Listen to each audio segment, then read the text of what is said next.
মেয়েটা একদিন শুভ দোকানে ফুচকা খেতে আসে। সেদিন খুবই বৃষ্টি পড়ছিল। গল্পটা গরিব ফুচকাওয়ালা ছেলেটার কোটিপতি হওয়ার গল্প। ছেলেটার নাম ছিল শুভ। মেয়েটা ফুচকা খাওয়ার পর বৃষ্টির মধ্যে যেতে পারছিল না, তাই দেখে শুভ তার ছাতাটা মেয়েটাকে দিল। মেয়েটা তাকে থ্যাংক ইউ জানিয়ে চলে যায়। পরের দিন হঠাৎ রাস্তায় মেয়েটাকে শুভ দেখতে পায়। মেয়েটার সাথে শুভ কথা বলে এবং মেয়েটা জানায় সে তার দোকানের দিকেই যাচ্ছিল তার ছাতাটা ফেরত দেওয়ার জন্য। এরপর তাদের দুজনের অনেক কথোপকথন হয় এবং তাদের মধ্যে একটা বন্ধুত্বের সম্পর্ক তৈরি হয়। এরপর তারা নিয়মিত একসাথে চলাফেরা করে এবং এভাবেই দেখতে দেখতে কেটে যায় বেশ কয়েকটা মাস। এই কয়েক মাসে তাদের বন্ধুত্বের সম্পর্কটা অনেকটাই স্ট্রং হয়েছিল। শুভ মেয়েটাকে মনে মনে ভালোবেসে ফেলে এবং সে মেয়েটাকে একদিন তার মনের কথা জানায়। আমি তোমায় খুব ভালোবাসি মিঠি, তুমি কি আমায় ভালোবাসো? তোমার সাথে আমি ফ্রেন্ডশিপ করেছি, এটাই তোমার ভাগ্য। তুমি ভাবলে কি করে আমি তোমায় ভালোবাসবো? তোমার মতো একটা গরিব ফুচকাওয়ালাকে। আর নেক্সট টাইম থেকে তোমার এই মুখটা আমার সামনে অন্তত আনবে না।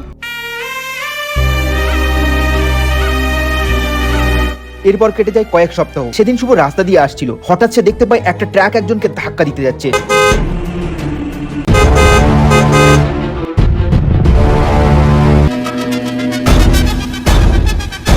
শুভ তাকে বাঁচিয়ে নেয়। তিনি শুভকে ধন্যবাদ জানান তার জীবন বাঁচানোর জন্য। তিনি জানান তিনি ফোনে কথা বলতে বলতে অন্যমনস্ক হয়ে গেছিলেন এবং উনি ওনার প্রাইভেট কারে ওঠার জন্য প্রাইভেট কারের দিকে যাচ্ছিলেন। তিনি আসলে একটা কোম্পানির মালিক। তিনি শুভকে তার জীবন বাঁচানোর জন্য অনেক টাকা দিতে চান। শুভ বলে সেই টাকাটা সে নেবে না, সে তার জীবন বাঁচাতে পেরেছে এই জন্য সে খুশি এবং এখানে যে কোনো কেউ থাকলে সেই একই কাজটাই করতো। শুভর এই কথায় তিনি মুগ্ধ হন। পরের দিন তিনি তার অফিসে শুভকে দেখা করতে বলেন এবং পরের দিন শুভ তার অফিসে যায় এবং তিনি শুভকে তার জীবন বাঁচানোর জন্য তাকে কোম্পানিটির ম্যানেজার পদ অফার করেন। শুভ খুশি হয়ে যায় এবং বলে সত্যি তার একটা কাজের খুবই দরকার ছিল। এরপর 1 বছর কেটে যায়। শুভ খুবই মনোযোগ সহকারে তার ম্যানেজার পদটি সামলাচ্ছিল। মিস্টার দত্ত, আপনার এমপ্লয়ি শুভ ছেলেটা সত্যি brilliant. He is a very talented person. ও আপনার কোম্পানির রত্ন। ও না থাকলে আপনি 1.5 কোটি টাকার প্রজেক্টটি বাঁচাতে পারতেন না। Thank you mister Singh. Thank you আপনি আমাকে নয়, আপনার এমপ্লয়ি শুভকে দিন। Congratulation mister Dutta.